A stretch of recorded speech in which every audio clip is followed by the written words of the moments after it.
malusog ang kanyang katawan. Bago sila lumisan, 2 buwan na siyang naghahanda ng walang kain-kain na araw ng pananalangin. 10 ng ating mga kasama na 12 prayer warriors. Ngunit sinabi ko na nga po sa inyo, sa loob ng 30 anyos, for the last 30 years, na kanyang paglilingkod sa mahal na Panginoon, araw-araw niyang ginawa ang pag-aayon. Maliban na lamang kung siya ay magbe-break sapagkat dadalo at mayroong inasikaso. Ngunit ang 40 days niya na fasting ay hindi na mabilang ng abang lingkod kung ilang beses yan sa loob ng 30 years. Hanggang sa mga oras na ito, siya pa rin ang nangunguna sa 40 araw na pag-aayon. Kaya nung sila'y nakarating sa bundok ng Talipa, sa loob ng 40 days na kung saan napakaginaw ng bundok na yan, pagkatapos lamang ng 3 linggo, ay naranasan na niya ang pamamanhid ng kanyang kanang balikat at kanang paa. Sapagkat siya nga po ang pinakamahina na sa loob ng 30 years sa kanyang pag-ayuno ng mahabang araw ng pag-ayuno, compared sa ating 12 prayer warriors na ilang taon pa lamang silang nag-start ng mga longer fasting. At mga bata pa rin sila kung edad ang pag-uusapan. Kung kaya't hindi nila naramdaman yung naramdaman na ating minamahal ginagalang na mga pastor, sapat malulusog na totoo ang kanilang katawan, bata pa ang kanilang mga edad, maikli pa lamang ang ginugugol nilang panahon sa pag-aayon. Ngayon, mga minamahal, sabi ni Apostol Pablo, hanggat siya'y mabubuhay, hindi niya iiwanan at ititigil ang pagsunod sa pangangaral ng Ebanghelyo na mahal na Panginoon. Susunod at susunod siya sa tawag sa kanya na mahal na Panginoon. Ang sabi niya, I have fought a good fight. Ako'y nakipaglaban ng mabuting pakipaglaban. Aking natapos ang aking ministeryo at ang kursong hinarap at ibinigay sa akin na mahal na Panginoon. At naingatan ko ang aking pananampalataya. Yan po ang buhay nating mga ngaral. Hindi po tayo pwedeng tumigil hanggat tayo nabubuhay.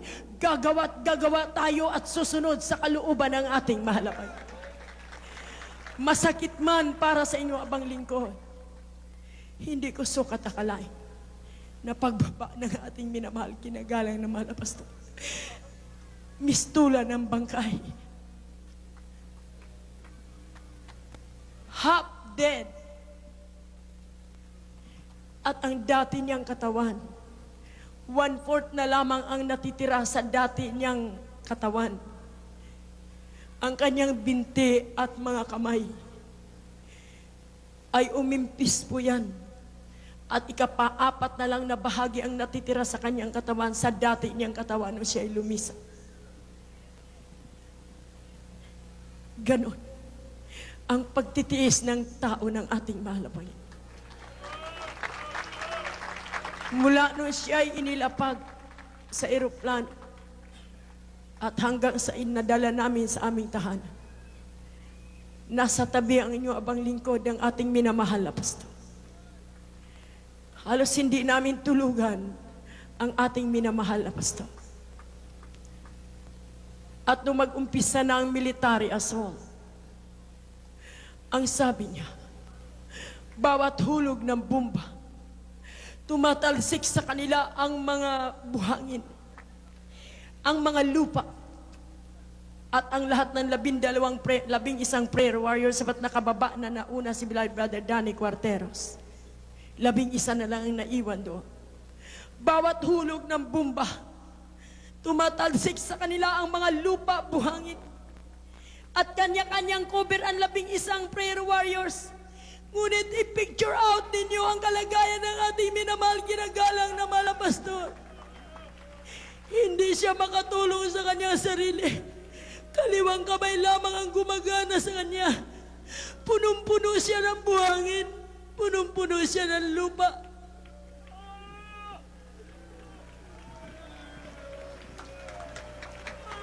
Sa loob ng 14 na araw, naranasan nilang uminom ng tubig sa boots ng sapatos.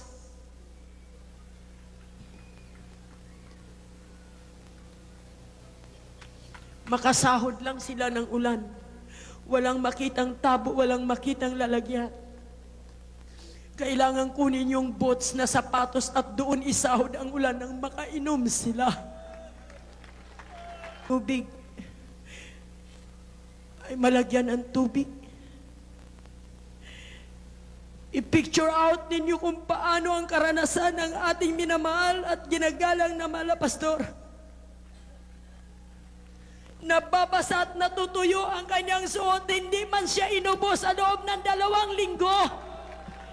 Hindi man siya sinipon, hindi man siya nagkalagnat. Basa, natutuyo ang kanilang damit. 10 ng ating 11 prayer warriors. Mga minamahal, ganyan ang kapangyarihan na mayroon ang ating mahal.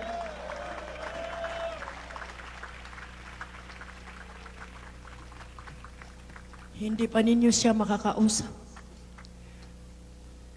It takes months.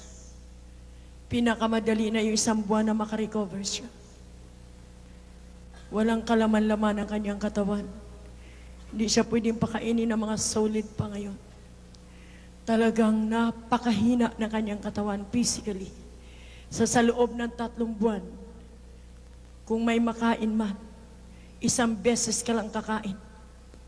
Pagkatapos ng 40 days, nag-fasting sila uli. Nag-fasting sila uli.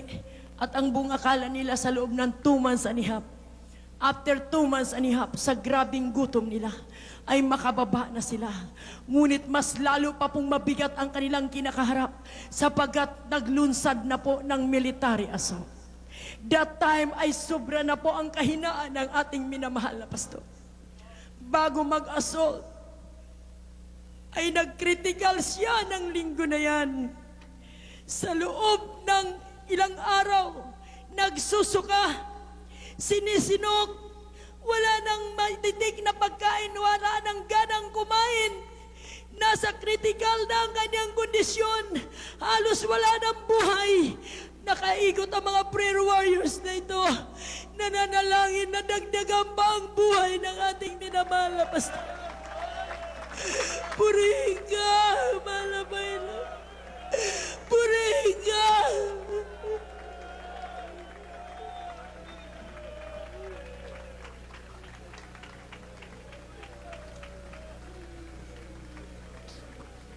Bagong buhay ang ating minamahal na pastor.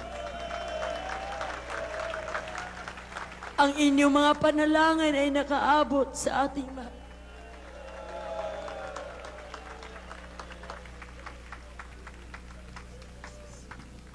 Ang ating mga panalangin na sama-sama, pinakinggan ng ating mahal. How great the word of God!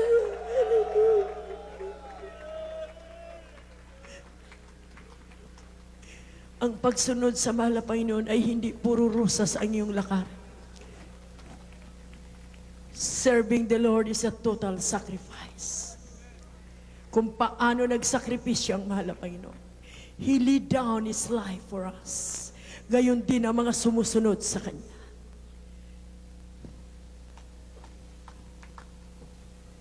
Narito, ang iglesyang ito ay pinagpalang totoo ng mahal. Nandito kayo sa tinutukoy ng banal na kasulatan. Nakarugtong ng iglesia na iniwanan ng mahal na Panginoon sa mga disipulo. Kaya ang tawag sa atin, mga minamahal, Apostolic Christian.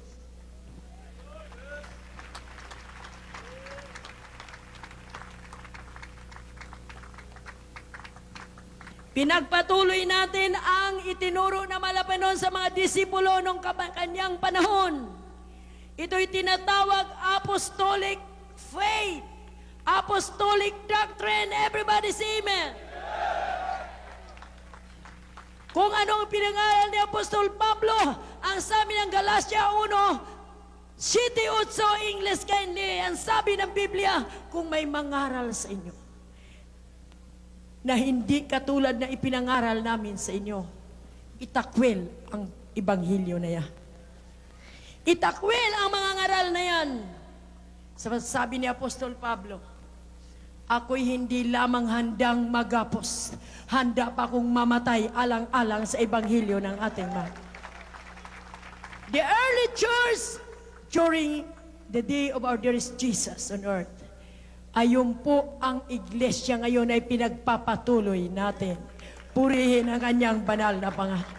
Nariyan ang pag-aayuno, nariyan ang pag-uusig ng lahat ng mga tao sa kanilang panahon. Binabato si Stephen hanggang mamatay. Binilanggo si Apostol Pedro, si Apostol Juan, kinilutin. Pinugutan ng ulo.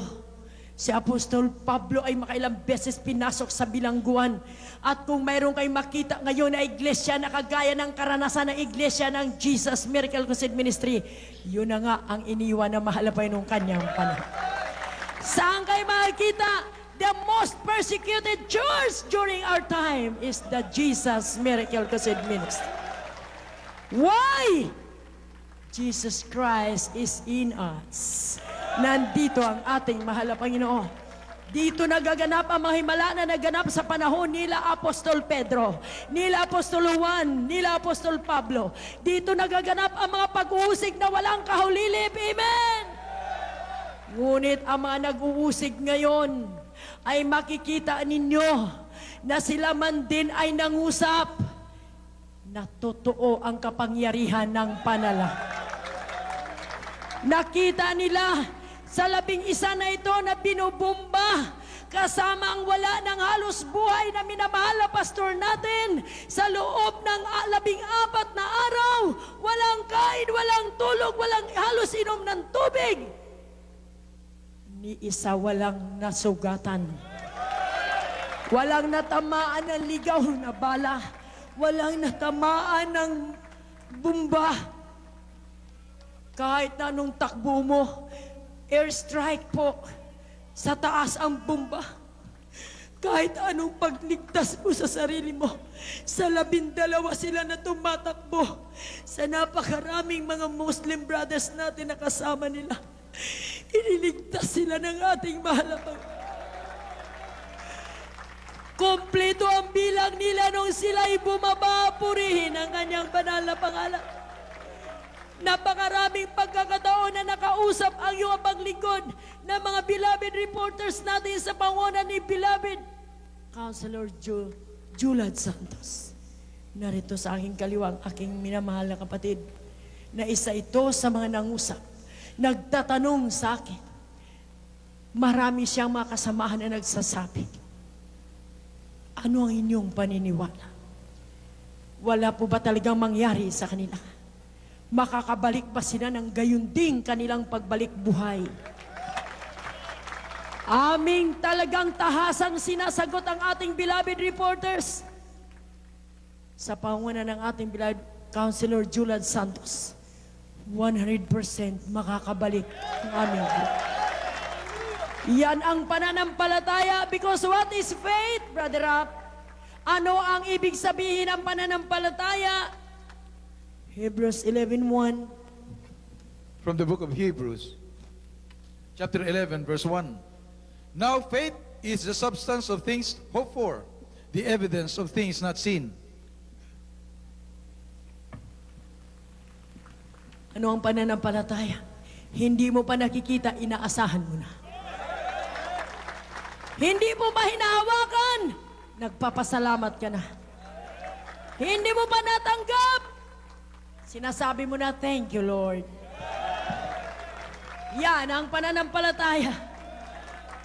Purihin ang kanyang banal na pangalan. Yan ngayon ang naging bunga ng ating pananampalataya sa buhay na mahal na Panginoon. Naibalik ng buo ang ating mga prayer warriors. Naibalik sa ating piling ang ating minamahal, kinagalang na mahal na pastor. God bless you, brethren. Sa lahat ng mga kapatiran natin sa dako ng Hong Kong, sa dako ng Australia, Hawaii, dako ng Canada, sa dako ng Saudi Arabia, sa dako ng London Star Marina, Sampu ng lahat ng mga nanduroon na naghanap buhay, mga simen na mga kapatiran, na wala nang tigil sa katanong at kasasabi, dumating na ba sila, mahal na pastor? Hindi nila sinabi, darating pa ba sila, mahal na pastor? Dumating na ba sila, mahal na pastor? Yan ang pananampalataya!